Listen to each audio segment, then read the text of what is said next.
नमस्कार, प्रणाम, अभिवादन।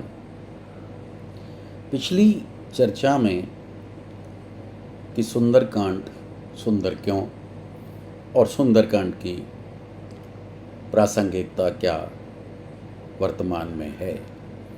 उस चर्चा में एक चौपाई तुलसीदास जी ने लिखी। चौपाई इस प्रकार है कि उमा न कछु कपि अधिकाई, प्रभु प्रताप कालहु को खाई। कि हे उमा, इसमें उस कपि वो हनुमान जी को इंगित करके कह रहे हैं कि उसकी कोई, इसमें उसका कोई बड़प्पन नहीं है, या इसमें उसका कोई ऐसा बहुत बड़ा साहस या इस प्रकार का बहुत बड़ा पराक्रम नहीं है कि उन्होंने 7 योजन पार कर दिया। इतनी व्यवधाओं को, इतने व्यवधानों के बावजूद उन्होंने कहा ये बहुत ही सहज और बड़ी साधारण बात है। क्यों? कि प्रभु प्रताप, जो प्रभु प्रताप से अर्थात जो सर्वव्यापक, सर्वशक्तिमान और सर्वस्व है, अगर उसकी कृपा अपने अंश पर है तो निश्चित रूप से उसके लिए कुछ भी दुसाध्य नहीं। अब यहाँ पर एक जो सुंदर बात है कि यह जो चर्चा है, यह जो संवाद है, यह संवाद शंकर भगवान स्वयं पार्वती जी को कह रहे हैं। सुंदर कई रूपों में है, सुंदरकांड अलौकिक है, अद्भुत है, और सारी की सारी जितनी भी इसमें असाधारण जितने भी प्रयोजन हुए वो सब साधारण नहीं है, और यह सभी के सभी एक संवाद द्वारा, एक वार्तालाप में शंकर भगवान पार्वती जी को सुना रहे हैं। इस प्रसंग में जब हम दोहा नंबर 4 की तरफ चलते हैं, दोहा नंबर 3 से, तो हनुमान जी के लिए कहा गया है कि हनुमान जी ने एक बहुत ही छोटे से मच्छर का रूप धारण कर लिया। अब यहाँ पर अति लघु रूप नहीं कहा गया है, यहाँ पर उन्होंने एक मच्छर का स्वरूप धारण करके कि मसक समान रूप कपि धरी, लंकह चले ओ सुमर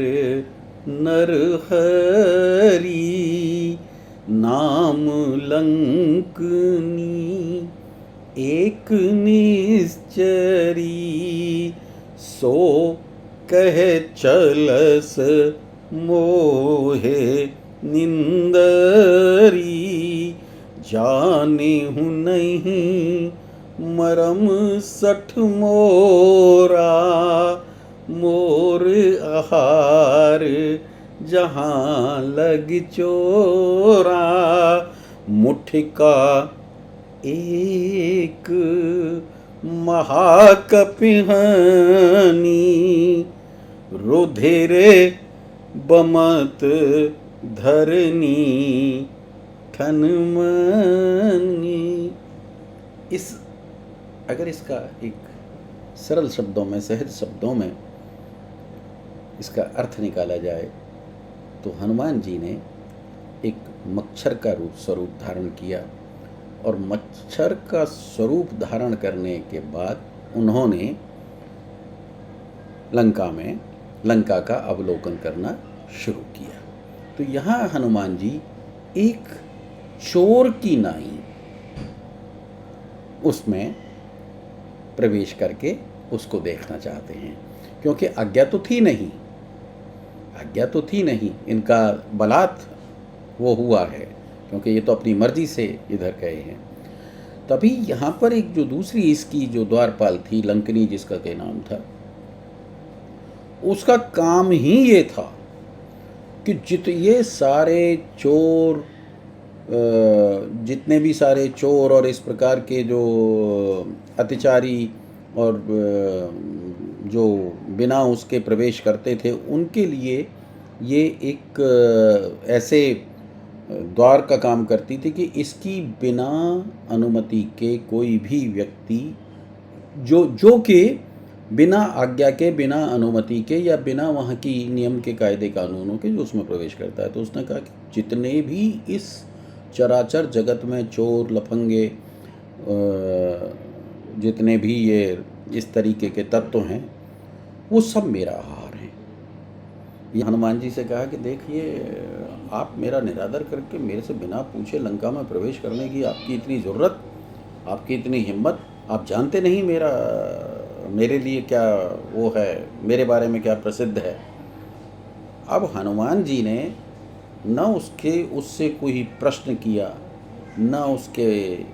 किसी प्रश्न का उत्तर दिया। जिस हनुमान जी की तुलसीदास जी व्याख्या कर रहे हैं कि मसक समान रूप कपिधरि, लंका चले हो सुमर नर हरि, कि जो नर रूप में हरि हैं, उनको सुमिरण करने के बाद वो मच्छर जब एक मुठका मार महाक, वो एक उसके अंदर एक मुक्का मारते हैं, और उस मुक्के का प्रभाव या उस मुक्के का वेग देखिए कितना ज़बरदस्त होता है कि उसको खून की उल्टी होती है, धराशायी हो जाती है लंकनी। अब अपने आप में ये अकल्पनीय है और लगेगा कि ये तो कदापि संभव नहीं, लेकिन जो संभव नहीं होता, असंभव को संभव करने का काम ही उस सर्वशक्तिमान के द्वारा या उसी की लीला के द्वारा संभव है। इसके बाद की जो चौपाई है, वो यहीं पर एक व्यक्ति को एक संकेत, जिसको कहते हैं कि पहला संकेत सुरसा ने दिया कि राम काज सब करिए हूँ, दूसरा संकेत अब लंकिनी दे रही है उसको, दी है पुनि संभारे उठी सोलंका, जोरी पान कर विनय सशंका, जब रावण ही ब्रह्मवर दीना, चलत विरंच कहा मोह चीना, विकल हो सीते कपि के मारे, तब जाने से निश्चर संघारे, तात मोर अति पुण्य बहुता, देख नयन राम कर दूता, तात स्वर्ग अपवर्ग सुख धरिय तुलाइक अंग, तूल न ताहि सकल मिल, जो सुख लब सत्संग।